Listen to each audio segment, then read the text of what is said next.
Eto nga yung kaganapan bago nga sumapit ang bagong taon. Bali hapon na nga kami bumiyahe ni Ma paalis ng bahay dahil nga inintay ko pa nga yung pagre-reply sa akin itong bibilihan nga namin ng cake. Bali wala nga sa plano ko na bibili nga kami ng cake pero dahil naka-promo nga siya, sige bumili na nga rin kami dahil may kasama na nga rin yung donut. Pagkatapos nga namin bumili ng cake, napadaan nga kami doon sa bilihan ng prutas at nakakita nga ako na maliit na pinya. Tapos bumili na nga rin ako ng kiat-kiat doon. After nga namin bumili ng ilang prutas, umalis na nga rin kami at bumiyahe na nga ulit kami pabayan. Pagbaba nga namin ng jeep, bali dumaan nga lang muna kami doon sa bilihan ng lechong manok at bumili na nga rin kami ng isang buo. Bali ayun na nga lang yung pinakaulam na bibilihin namin at hindi na nga ako maghahanda ng mga ilang madaming pagkain. Dahil nga nung last December, napakadami talagang celebration na nangyari doon sa bahay. Bali sunod-sunod nga yung mga kainan namin at medyo mauumay na naman sila kapag magluluto na naman ng madami. Nung last kasi na niluto namin, napanis nga lang siya at nasayang dahil nga nauumay na rin yung mga bata. Wala rin kami paglalagyan dahil nga wala kaming rep. Sabi nga sa akin ni Mal, magluto nga daw ako ng sopas pero hindi nga ako pumayag kasi sabi ko baka mamaya hindi na naman nila kainin tapos masayang lang. Nanghihinayang din talaga ako kapag may nasasayang na pagkain dahil nga sobrang hirap kumita ng pera ngayon tapos mag-aaksaya ka lang ng pagkain, o diba nakakapanghinayang talaga. Kaya naman nag-decide nga ako na hindi na nga lang ako magluluto at bibili na nga lang ako ng isang buong manok para pang ulam namin. Bali bumili na nga lang din ako ng ube halaya, leche plan tapos mga iba't ibang prutas. Dumaan na nga rin kami dun sa bilihan ng soft drinks dahil nga baka mamaya malimutan pa namin. Bali pagkabili nga namin ng soft drinks, naalala ko wala pa pala ako nabibiling dalandan kaya naman dumaan pa kami dito sa may gilid ng prutasan. Habang namimili nga kami, sabi nga nung tindera wag na namin bayaran at libre na nga lang daw yun. Nahihiya pa nga ako kumuha kasi sabi niya damihan ko na nga daw. Tapos maya maya tinulungan niya na nga kami at siya na nga yung naglagay sa plastic. Shoutout nga pala kay nanay na nagbigay sa amin ng dalandan. Tuwan-tuwa talaga ako kasi napakadami talagang dalandan. Favorite kasi yun ng anak ko kaya naman yun tuwan-tuwa nga pag uwi namin sa bahay. Anyway, fast forward, nakauwi na nga kami ng bahay at ayan na-prepare na nga rin namin yung mga handa dito sa may lamesa. Bali nagsipagliguan na nga rin kaming lahat dyan para nga makapag-picture nga kami bago mag New Year. Bali isa-isa ko na nga rin silang pinicturean dyan and after noon nagpicturean na nga rin kaming apat tapos inutusan ko nga yung anak ko na picturean nga ako mag-isa dito. Syempre hindi mawawala yung mga ganyang picture taking dahil nga remembrance din yan at memories at syempre pang post na rin.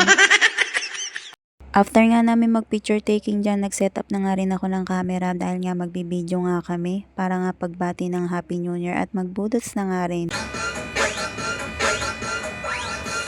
After nga magpakapagod ng pamilyang to, maya-maya nga lumapit sa akin yung anak ko. Nagpapaalam nga siya na iinom nga daw siya ng soft drinks. Sabi ko nga hindi ka pa nakain ng kanin dyan, pero sabi niya nga sa akin bumawas nga daw siya ng donut at kumain nga daw. At syempre hindi na nga natin iintayin mag alas 12 pa bago kumain. Bali inintay nga lang namin si Mal na matapos na iprito nga yung manok bago nga kami kumain dyan. Bali after nga namin kumain ng kanin dyan, nag-dessert naman kami at kumuha na nga rin kami ng leche plan at saka nag-slice na nga rin kami ng cake. Habang nakain nga kami ng dessert dan, ayan, panay-kwentuhan nga kami tawanan na para bang hindi nag-aaway ang pamilyang to.